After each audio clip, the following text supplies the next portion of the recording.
foot.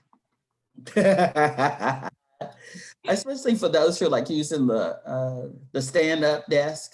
Right. That would be really interesting. I don't know that I have enough coordination to both stand up and do, like, you've seen the ones with the treadmills underneath them? I wanted that. And when I got the regular treadmill, I'm not, no, I can't do all those things. The goal is so I could read something, which is my passion, and keep the feet going. Right. Mm-mm. Well, Ms. Louella, it looks like we are live on YouTube. And so we're very excited here at TCCTA to invite you back your second time to do one of the most popular sessions we have ever had at convention. You were most beloved in our evaluations. Thank you so, so much for agreeing to redo this, because we need it. Thank you. Look, thank you so much for inviting me. I had a number of people who said, hey, let's talk about this some more. Let's do it. And quite frankly, the pandemic hit. And I was trying to learn new technology, get retrained, get retooled, and everything else. So this is a wonderful opportunity. I do have to admit, as a senior citizen person, I am scared to death. But my reasoning for wanting to do this has come shining through that. I just wanted to have a space where we could talk about some things that we're enduring in the workplace. Excellent. Well, let's start off with introducing the group to you just briefly, who you are, where you come from. And then I do want to encourage everybody who's logged in that they can type questions in the comment section of their YouTube Live, and we can discuss them with Louella while she's visiting with us. So go ahead, Louella. I'm a administrator at the wonderful and beautiful Austin Community College. I serve at the Round Rock campus that has about 5,000 students.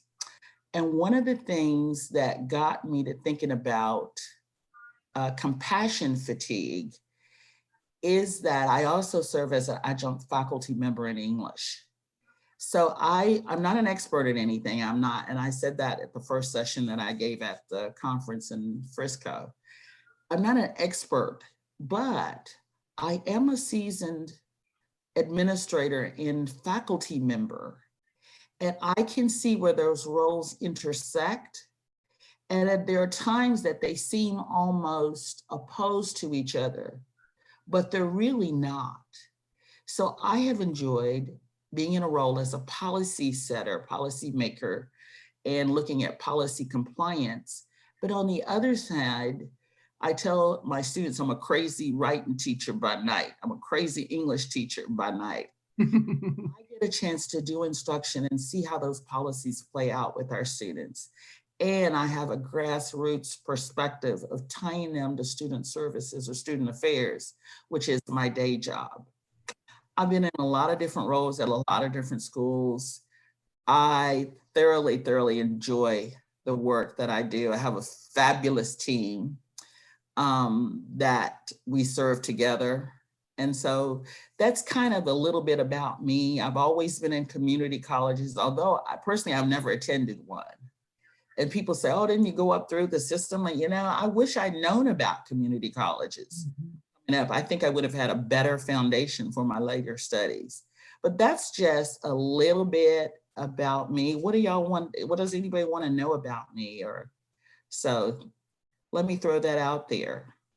Or how did you get interested in joining me for this discussion? That's what I'd like to know. Well, we let everybody get brave. I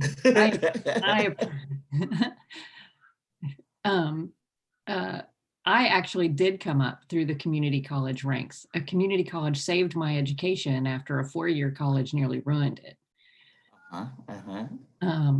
So and we get lots of students that way too. We do. So I was not only a student at a community college, but a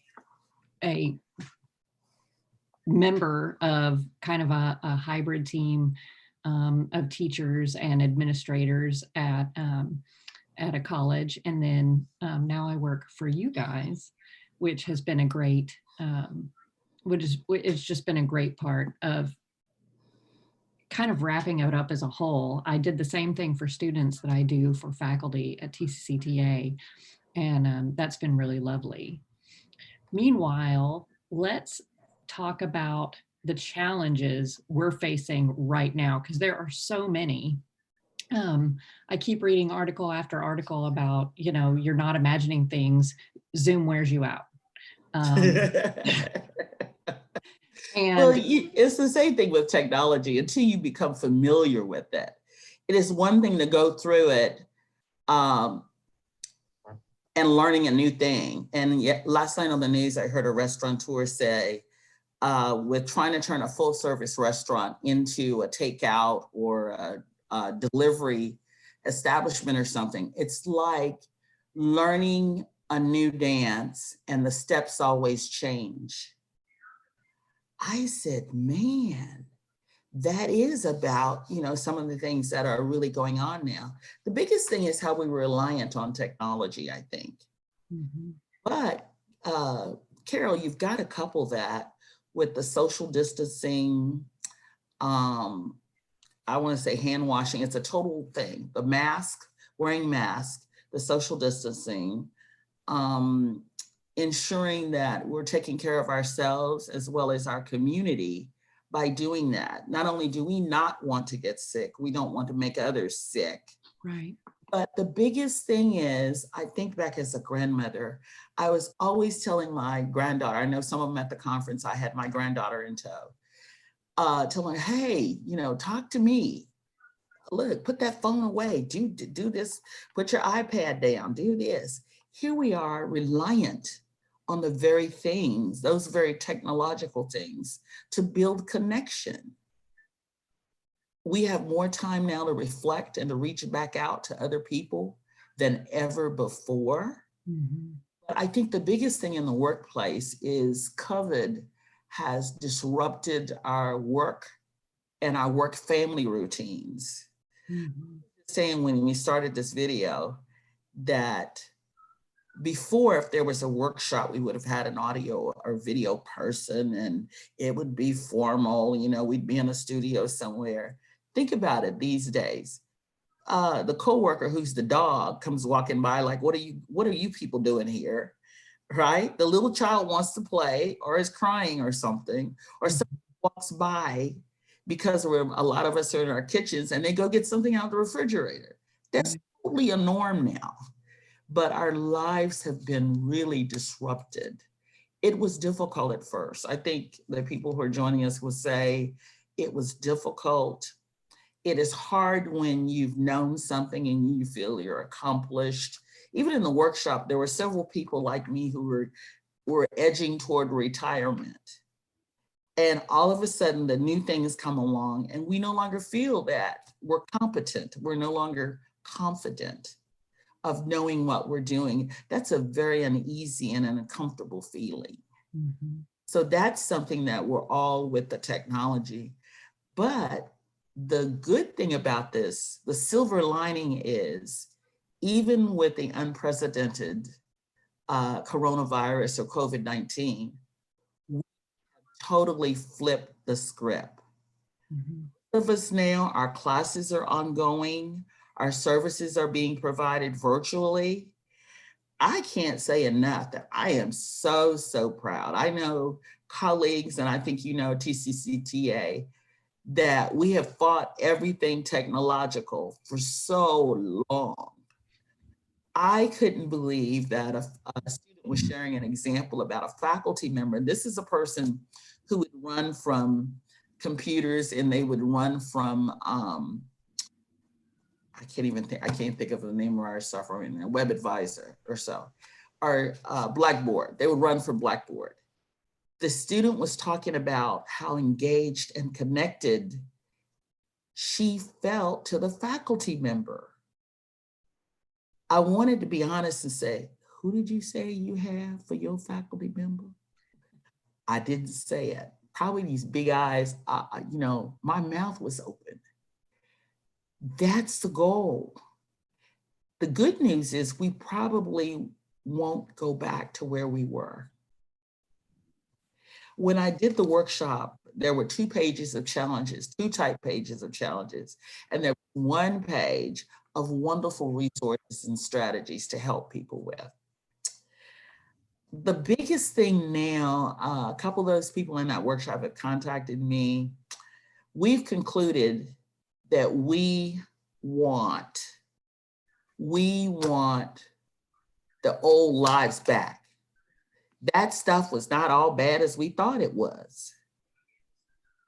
But the better side is now we can be creative. I see a chapter about we're more creative. We're looking at things differently than we've ever done before. And so, you know, you can't be wrong. You can't be afraid of making mistakes or doing something wrong. You have to move forward.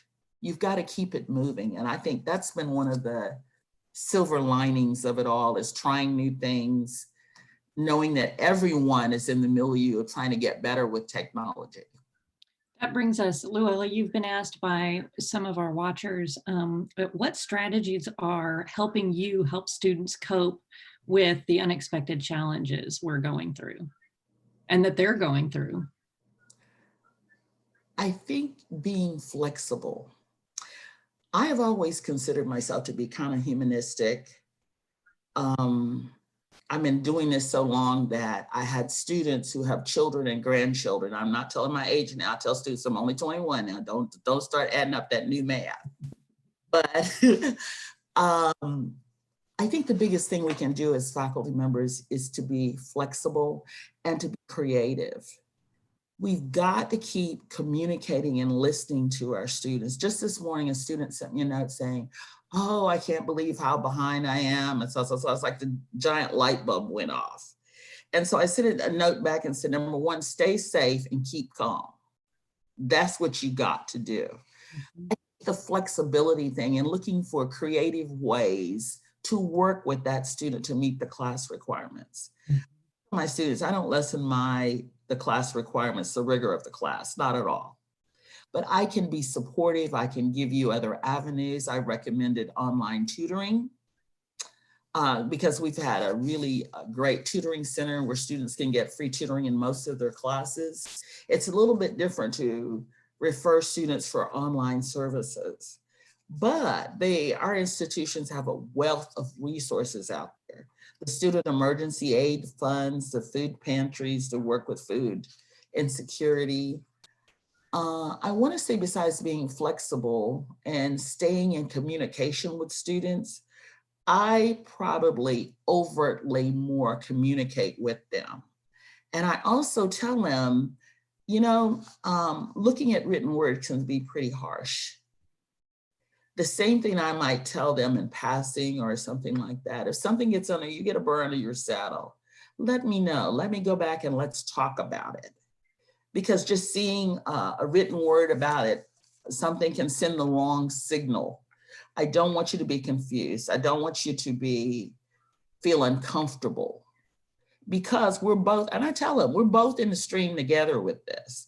I've tinkered around a little bit with online courses or so, not to the fullest extent. Now what we're dealing with, testing, looking at departmental exams and all kinds of things. I think the biggest thing is be creative. I do engage the students in next steps or what they can do to work out their class requirements. And I use it as a way to be hands-on. I watch over them a little bit more closely because I know that this is not their I can't think of the right word to use with that. This is not their long suit, so to speak, nor is it mine. That's what keeps me real and it keeps me human. And if we make mistakes in it or something goes on, admit you make those mistakes. Sometimes I tell students, forgive yourself. You make this happen, whatever it is, forgive yourself. We're all adults. Let's move on. And just because one bad thing happens, it does not mean that you're a bad person. Even bad things happen to good people. We're going to keep it moving. A lot of people hear me say, hey, let's just keep it moving, keep it moving.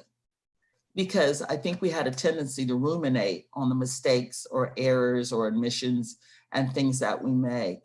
But I also encourage students to work with each other. I call them class buddies, even virtually online. I highly recommend students keep in contact with other students and that they collaborate on working on projects together.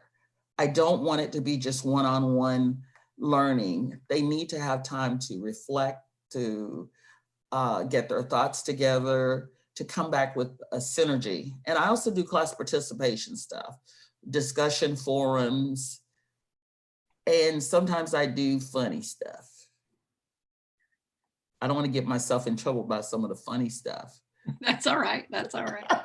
You know, and one of your peers at ACC has chimed in, and I agree with this comment completely, because they said, you know, I'm trying to make my lessons creative and communicative, but I do have students that lack communication. We're getting close to the end of the spring semester. I'm just trying to finish strong.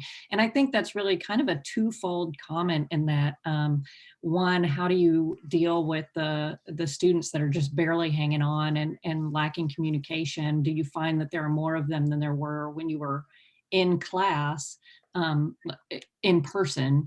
And the other is for you guys as faculty members, you know, there are 2 weeks left and y'all have been working triple time trying to get everything up and running and not lose anybody and just hang on to those students with both hands.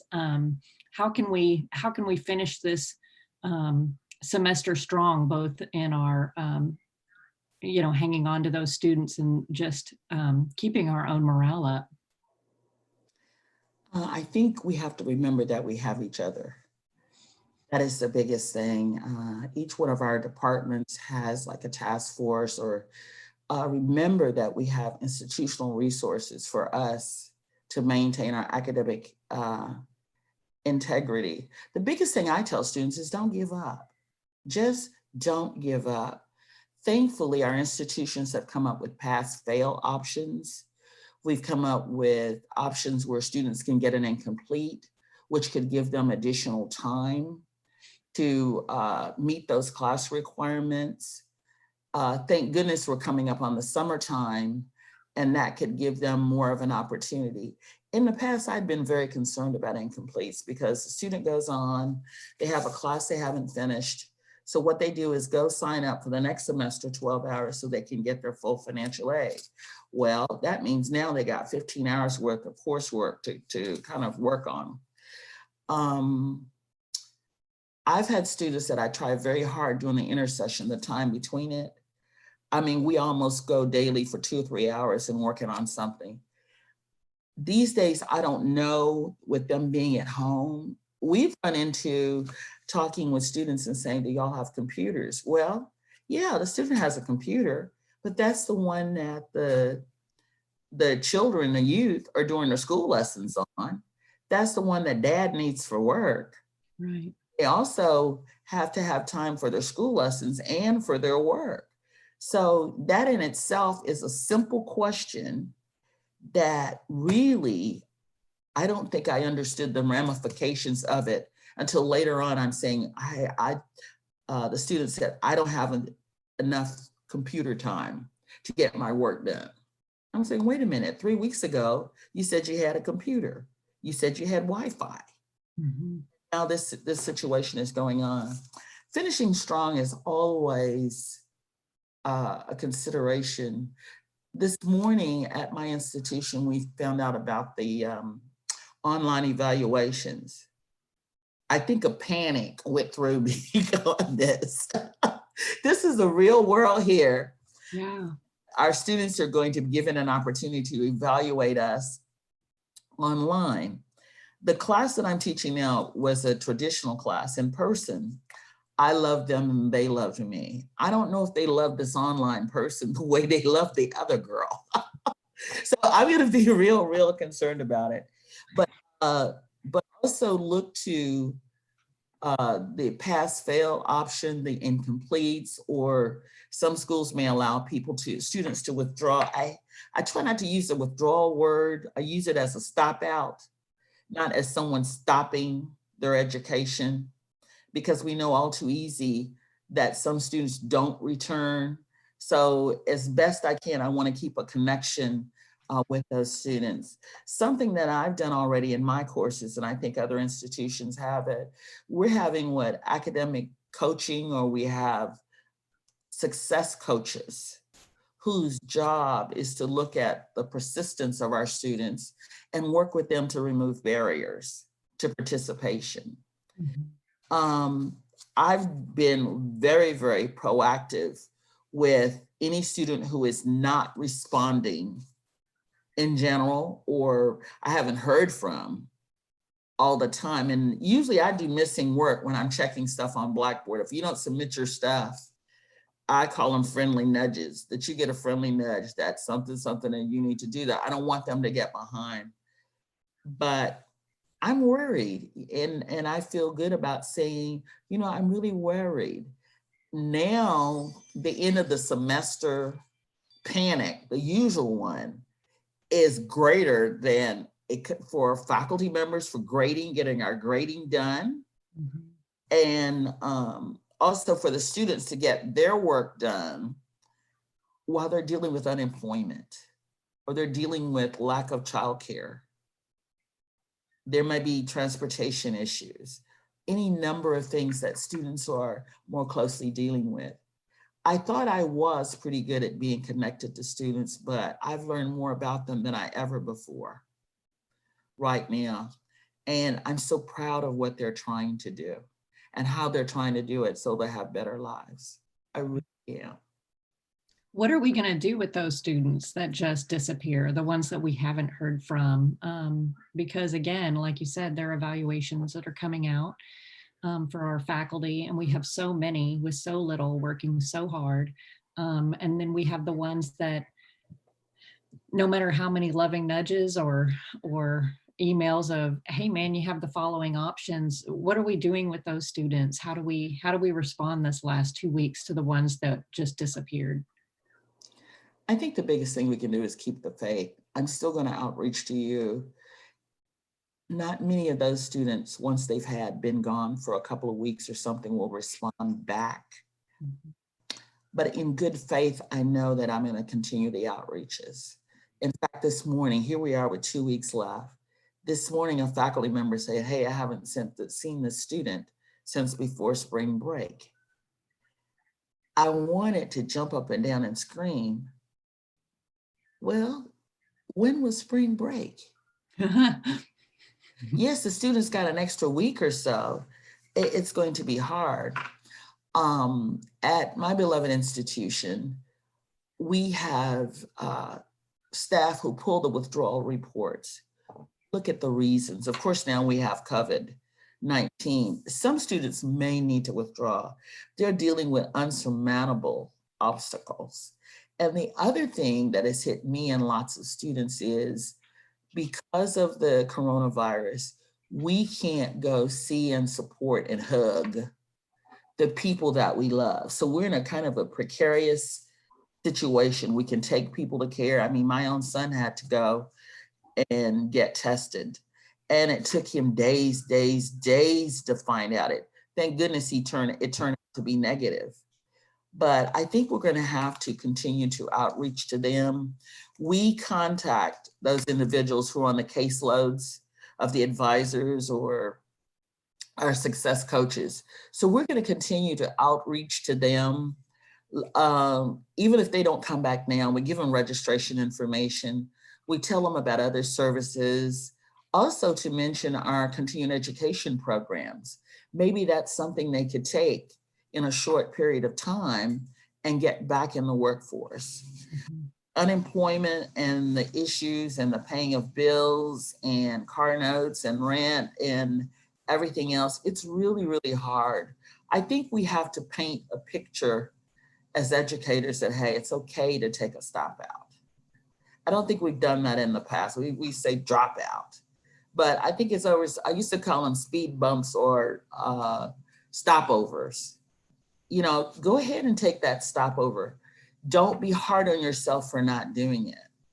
And with us, students can still stay in connection with us. Hey, I'm not going right now, but let me know when an upcoming registration comes or other things that are going on.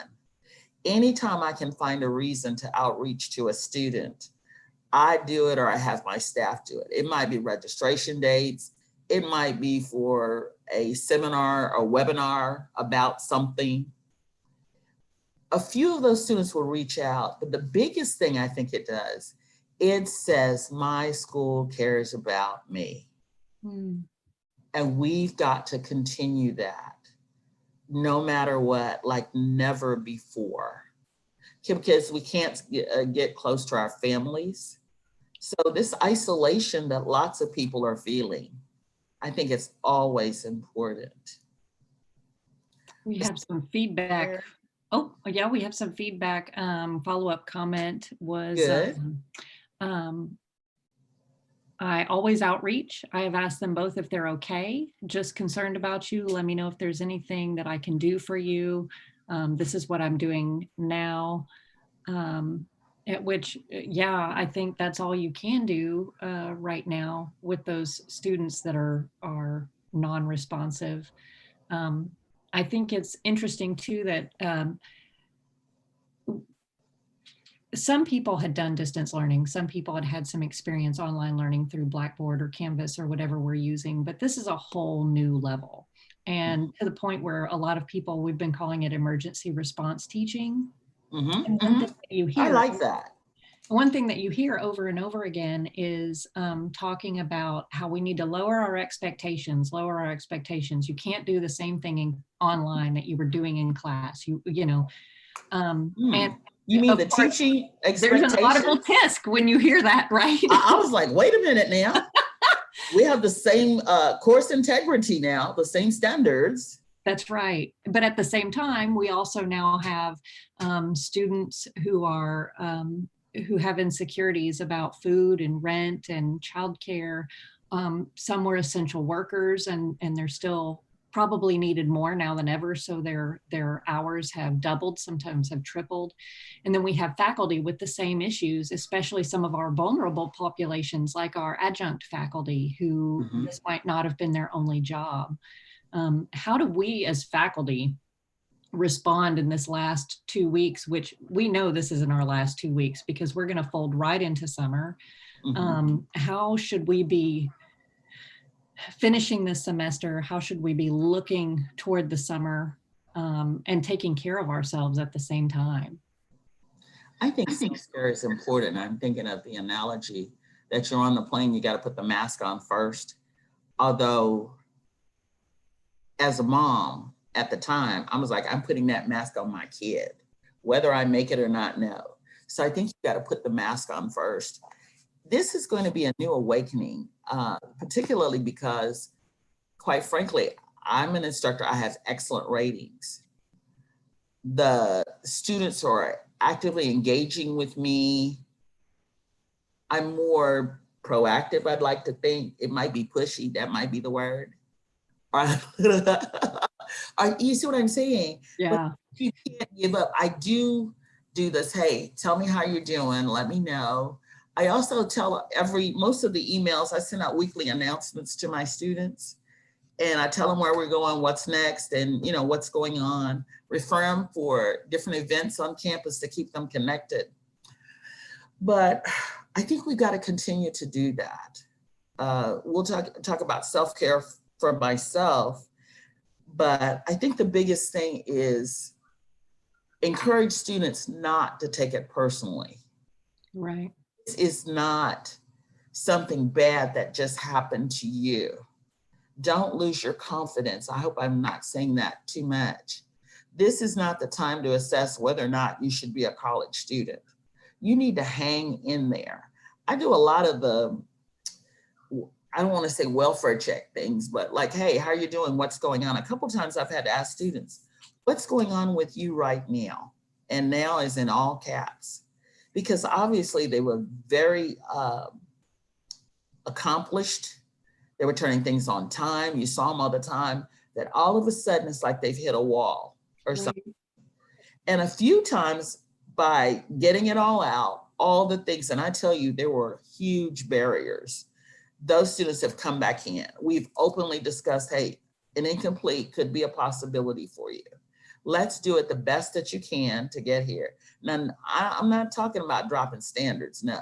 You've got to have enough English 1 that you could persist in another college class or get into English 2. Right. So we don't talk about that. I love this comment says, with flexible adjustments, we can still encourage our students to achieve the course learning outcomes. And that's exactly right. Don't you just love that? Mm-hmm. It may take them longer. For all I know, it may have taken me longer to get things together that I really, really need. I hope students are keeping in mind that we're trying. That's the biggest part. I had some things, some kind of takeaway things that when I knew where we were going to have this discussion, I said, let me get some takeaways. Okay. A couple things. First, I said, be kind to yourself and others.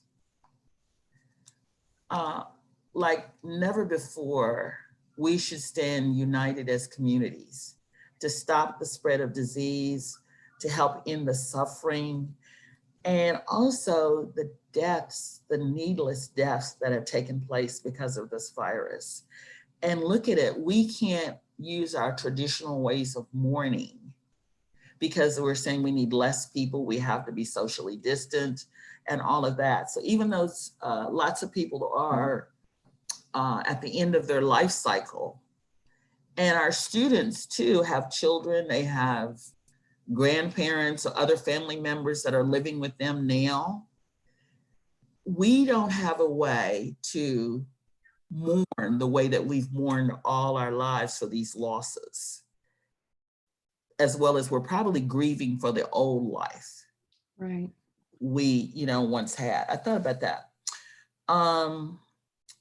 Years and years ago, we told students, always fasten your seatbelts. Fasten your seatbelt. This is probably going to be a bumpy ride. It's unprecedented, like never before. In reading articles, they'll say, oh, there was a World War II generation, there was a Vietnam generation, there was a civil rights generation. Well, I think we're all looking forward to the post-coronavirus generation. We don't know when that's going to take place or how or what it's going to look like. But, fasten your seatbelts. In other words, brace yourself as best you can, but you still have to take reasonable precautions to take good care of yourself.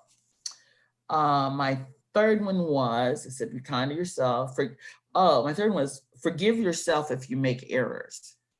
Love that. I'm probably the hardest one because having excellent teaching evaluations and performance evaluations, it was so hard coming into a technological environment, knowing stuff. I decided, I know it was gonna mess up. I knew it was gonna mess up. I knew it was gonna come because I didn't know enough about it. And I didn't know what I didn't know. Right. When we first got a new software, I can't believe I'm fessing up. I sent out pings to every service provider in a college with 70,000 students. The old me would have died, just died on the spot, or jumped off a second floor balcony, no less. Okay, there was no way to hide it. Don't try to hide stuff. Admit where you are, get some help and get some support. We started going to other meetings or so, and they would say, oh, hi, so-and-so, how are you doing? I haven't heard from you in a long time. So I decided that I was a success. I didn't blow up the whole system. Everybody was real friendly. They said, yeah, you were using the test. I didn't want to tell them I wasn't using the test system. I was for real at the time. I knew more and more people who said, hey, I got your note the other day. I'm glad you're in training. I was like, oh, you're going to get written up for this for sure. This is going to be the biggest thing that you've ever. And it kind of turned out to be a little aside. When we went to trainings, they would say, oh, make sure you tell Tate not to press that button, or having fun about it. But I was so glad that I didn't make such a colossal mistake Number one, that it hurt somebody, it hurt somebody's career, or did some, or ended my own career. But I think you got to forgive yourself. Well, and it entered a lot of humor. It injected a lot of humor into something that really needed a good laugh. Save yourself. Right? And nobody brought it up as a giant, colossal error. Right. I ain't bringing this up. If I can walk past this, I'm going to move it. So that's something that happened. I said, buckle your seatbelt, be kind to yourself, take a risk. The old me would say, woe is me, I'm never going to learn this. I can't be proficient. You've never been proficient in this. You know that this is not your long suit. I think you've got to take a risk and know that you're going to learn something. And there are going to be parts of it that you can apply to what you're doing. Take that risk in learning. I can't believe this morning I got up and said, you do a what? On a what? What were you thinking? My bad brain said, what were you drinking? Right. When you came up with this idea. I think I said take a risk. You've got to take a risk. The last thing I was thinking is we're Texans. We're going to get back in the saddle. I don't get into the political, religious, I'm too busy being a humanist to try to help people and try to make a difference. I don't want to get into stuff that becomes divisive. There's enough of that out there for all of us. But, you know, I put on my bandana this morning. I say, shoot, I'm from Texas. We always get back in the saddle. Don't worry about this. Sometimes you hear people say, this too will pass. Mm-hmm. I think we're going to be better. Look at our educational systems, what we know how to do. And like the week after spring break at institutions around Texas, we were, frankly, we were openly admitting what we were doing, right? That, hey, we're all in this together. You know, we're doing this. In less than a week's time, the institution totally turned on its face. Right. We're doing this all differently.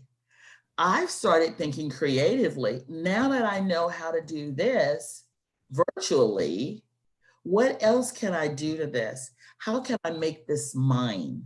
How can I personalize what it is that I'm doing with my students? What can I add to it? Don't get me wrong, I love working with students face to face. I love it. I'm still doing group work that they have to work out different things because that really reinforces their learning. So let's not move away from thinking this has to be done one-on-one. We still need to look for ways to actively engage and reinforce student learning. What else are people saying out there? I told y'all I'm not an expert. I'm just in the trenches. I love the fact that discussion. Professor Frey has said, I love these takeaways. I'm putting them on a sticky note and attaching them to my monitor. Oh, I'm so blessed. I'm thrilled. I had a question for you. What do you think about boundaries? As faculty members, we're all used to, we never had them to begin with. Students tell us too much, we grade too late at night. And now we're in class and in teacher mode more than ever. Do you have any thoughts about boundaries? I'm struggling with that so hard. Yeah. Because I'm trying to reach out. I want you to stay connected. I want you to stay engaged. I want you to focus on your homework. I'm struggling. This morning, I wanted to send a note out to a student and say, hey, I'm not your tutor, your teacher. I didn't see it when it went to that. In this new dance that we're doing right now, I plan to write that student and remind them that as you go into other more advanced college classes, I want to say you're not going to get hand-holding. Right. And the other side is, I'm not going to promote anything that's going to be damaging to you. now or in the future. So we've got to go back to the boundaries. I've been pretty loose that I rarely use out of the office stuff. I like to respond so I don't have a pile of stuff waiting for me. Right. So I can do a quick response. You know, my granddaughter insisted that I have an iPhone, or I might FaceTime somebody. That's the iPhone experience is IT&T might disconnect me at any time, but it's a different story. But I do think that we have got to be very careful of boundaries. It's easier to maintain them than it is to go back and get them and institute them back again. And no one wants to be the mean person or this person. I think that's something that we're going to have to learn from each other from. I know that had I been on campus when a couple of students started doing something, I would have reached out to my colleagues and said, hey, what do you think about this? And we always have faculty leaders, or I call them legends, in some of our departments about how to do stuff. And also we've got to remember that we can be mentored. This is a good opportunity to be mentored. In fact, the student that I'm talking about now, I plan to go back and talk with my mentor about when did I let the horse leave the gate? When did the gate open? So let's still remember there are other people out there who are very similar. I don't pertain to know it all, but I'm sure that there are going to be some times that that person is going to tell me, look, this is where you went wrong, Tate. This is what you should not have done. I don't think it's too late, but I am going to have a discussion with this particular student. And there may be some other students that I've done too much. I usually have one class. So it's easy to slip and see that you've gone too far with things and you got to bring it back in. But I'm not going to, whether evaluations are coming or not, I'm going to be on point with what your role is and what my role is. And also I'm going to apologize and say, hey, I should have caught this. I'm sorry that we've gotten to where we are right now, but to maintain our relationship and for you to get best results out of this course, there are some things that we're going to better attend to. That's great. And, it's still really loving. It's really understanding. Because I think, we always talk about that there's a point where our students, have to be responsible for their own thing. And, you find we get in lots of arguments about it, sometimes in our own department, sometimes with the legislature, on how to, where's that line between us dragging them through the semester and where they just have to pick up their own wheelbarrow and run with it. That was a point in the challenges too. Mm-hmm.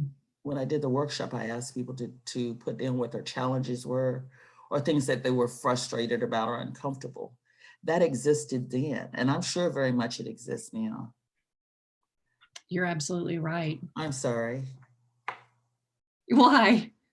No, I was like, no, we're gonna have to get this back on track. I asked students, where did the wheels go off the track? Let's go back and take a look. What could we have done differently, and what could we have done better? Is the wheels going off the track? It's just, hey, it's there. I'm not going to point fingers to do that, but it's a process question that we have to go through. One of the challenges that was mentioned in the workshops were the administrative impacts of decisions and whether or not faculty felt they were requested for buy-in. Did they have an opportunity to be part of the decisions and things that were coming into it? But you think about the speed that we're doing things right now, and that maybe from Monday to Tuesday, something changed, or some days from morning to afternoon, things change. And we have to entrust that others are making the right decisions. But at the same time, our students are entitled to due process. Mm-hmm. We have to respect those rights for our students and address it and appeal and see, whatever things they need to do. It's been exciting. It's been a roller coaster, but it's been exciting. Well, we appreciate it. I'm going to give maybe another couple of seconds here to see if anyone has any comments or questions for you. I really appreciated you saying yes. I know that you've been busier than ever, and I really appreciated you sharing your time once again with us on this topic, just because I feel like it always helps to know we're all in the same boat together. And do you have any things that you specifically are working on in these last 2 weeks before finals that you think, in my last push, these last 2 weeks, this is my focus? I think every educator right now is looking at grading. All right. The grading, and think about that. That's something that we do in isolation, but we've been in isolation all day. You're right. I think the grading and doing the final things, we don't want to damage our students or whatever else. I'm giving myself permission to say, hey, this might not be a good time for you right now. Let's see what we can do to reset you for an upcoming semester, or reset you in a different major or career or whatever else. We've got to ensure that we're using the institutional resources like never before. I know so many resources, food banks, different things. Please remember that the food insecurity is real like never before. I've had students who have to choose between food or they have to choose between medicine. And that's something that's very, very hard to do. So do encourage your students to apply for different help resources, whether they're institutional resources or community resources. I think I've done more with that than I've ever done to say, hey, here's some different things that you might want to apply to. And I withhold judgment. Anybody can have a hard time, and no matter how they got to, where they are right now. But I'm so proud of our colleagues and our institutions has invented itself in such a very short period of time. And we're holding together as best we can. I'm very excited about what the future holds for our higher ed institutions and also for our association and y'all meeting our member needs, which are very different than what they've probably been in the past. So I think the grading, keeping in touch with our coworkers, our families, and our students, that's going to be very, very important in moving forward. And never forgetting that we can do this. It's not been pretty at all. It hasn't been something that we're going to feel totally competent at any other time. And, I keep thinking about this. You're trying to learn a new dance and the steps keep changing. I said, whoa, that just about says it all. Right. It's no longer 1 step forward, 2 steps back. This is just all over the place. Oh, it is. It's kind of exciting too. So it's the old dinosaurs like me, we got this. Okay, there are good days, there are bad days. But with the institutional support we have, with our association support, things that come up, I think I'm more prone now to opening up and admitting that I don't know something. But secondly, I'm getting better at asking for help. That's hard. I'm smart, I'm the smart one. Hey, only those dummies are gonna go in for that. Oh, no, to be totally open and vulnerable. Part of the workshop, I said compassion fatigue.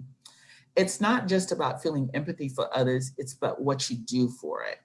And it's hard to recharge your batteries and keep yourself going. That's what I was starting to talk about. And that's all pre-coronavirus. Well, think of it now. We're still here.